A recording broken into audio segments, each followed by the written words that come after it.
রাতে ঘুমাতে গেলে ঘুম না আসার যে সমস্যা, এটা সমাধান করতে পারে নিঃশ্বাসের একটি ব্যায়াম এবং রসুলের একটি সুন্নাহ। আপনারা হয়তো অনেকে এই বিষয়টা জানেন না। বিজ্ঞান নিঃশ্বাসের একটা ব্যায়ামের কথা বলে, বর্তমানে অনেক ডক্টররা।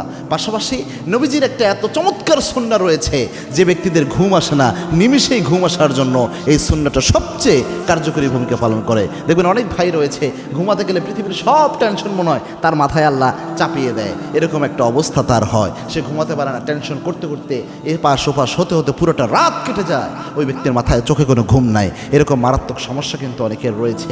নিঃশ্বাসের যে ব্যায়ামটার কথা বর্তমান বিজ্ঞান বলে, তার আগে রসুলের একটা সুন্নাহ দেখেন। আল্লাহর হাবিব সাল্লাল্লাহু আলাইহি ওয়াসাল্লামের একজন সাহাবী, তার ব্যাপারে আল্লাহর হাবিব ইসলাম একবার এক মজলিসে বললেন, এখন যেই ব্যক্তি এই মজলিসে এসে উপস্থিত হবে ওই ব্যক্তি জান্নাতি।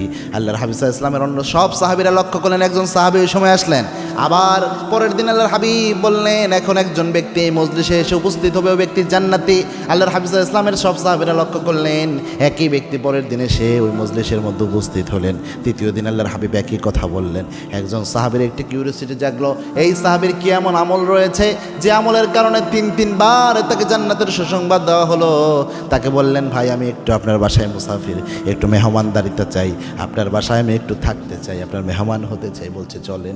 3 দিন ওই ব্যক্তি, ওই সাহাবী, ওই যে সাহাবীর ব্যাপারে সুসংবাদ দেওয়া হয়েছে জান্নাতের, তার বাসায় থাকলেন। থাকার পর তিনি স্পেশাল কোনো আমল তার আমল নামায় পেলেন না। পরবর্তীতে যেদিন ওই সাহাবী চলে আসবেন, বললেন, ভাই আপনার ব্যাপারে রসুল 3 বার জান্নাতের সুসংবাদ দিলেন, কিন্তু আমার বুঝে আসে না কি এমন আমল আপনি করেছেন। ওই ব্যক্তি তখন বললেন, ওই সাহাবী, যে আমার মনে পড়ে না আমি এমন কোনো স্পেশাল আমল করি, তবে আমি একটা আমল করি। রাতে যখন আমি ঘুমাতে যাই, বালিশে যখন মাথা লাগাই, আমি এটা চিন্তা করি আজকে মারা গেলেই তো আমি শেষ। এই জন্য যত মানুষ আমাকে কষ্ট দিয়েছে, আমার উপর রাগ করেছে, যাদের উপর আমার ক্ষোভ রয়েছে, সবগুলোর আমি মাফ করে দেই। এই যে মাফ করে দেই, এটার বিনিময়ে হয়তো আল্লাহ রাব্বুল আলামিন আমাকে মর্যাদা দান করেছে।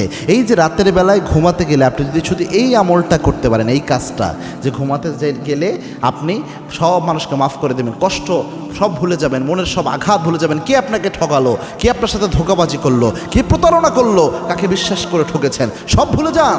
যে আপনার বিশ্বাসের মর্যাদা দিতে জানে নাই, তার জন্য কষ্ট মনের মধ্যে রাখিয়েন না, রাখাটাই বোকামি। সুতরাং এই জিনিসটা ভুলে যেতে পারলে অবশ্যই আপনাকে আল্লাহ রাব্বুল আলামিন এ ফায়দা দান করবে। আরেকটা বিষয় দেখেন, নিঃশ্বাসের ব্যায়ামের ক্ষেত্রে মেডিকেল সায়েন্স প্রমাণ করেছে, অনেক ডাক্তাররা সাজেস্ট করে আপনি একদম বুক ভর্তি করে নিঃশ্বাস টেনে একবারে তখন আস্তে আস্তে নিঃশ্বাসটা ছাড়বেন, নাক দিয়ে নিঃশ্বাস নেবেন এবং মুখ দিয়ে নিঃশ্বাস ছাড়বেন। এটা বর্তমানে অনেক ডাক্তাররা বলে, এটা করলে অনেক সময় ঘুম আসার ক্ষেত্রে সহযোগিতা হয়। পাশাপাশি দরুদ শরীফ পড়তে শুরু করবেন। দেখবেন ইবলিস শয়তান যখন দেখবে আপনি দরুদ শরীফ পড়বেন, তখন আপনার হাত পা টিপে হলেও দ্রুত ঘুমানোর ব্যবস্থা করে দিবে, যে ঘুম আসিস না, দরুদ শরীফ পড়তেছি, এরকম অবস্থা হবে। সুতরাং আল্লাহ রাব্বুল আলামিন এই আমলগুলো করার তৌফিক আমাদের দান করুন। আল্লাহুম্মা আমিন।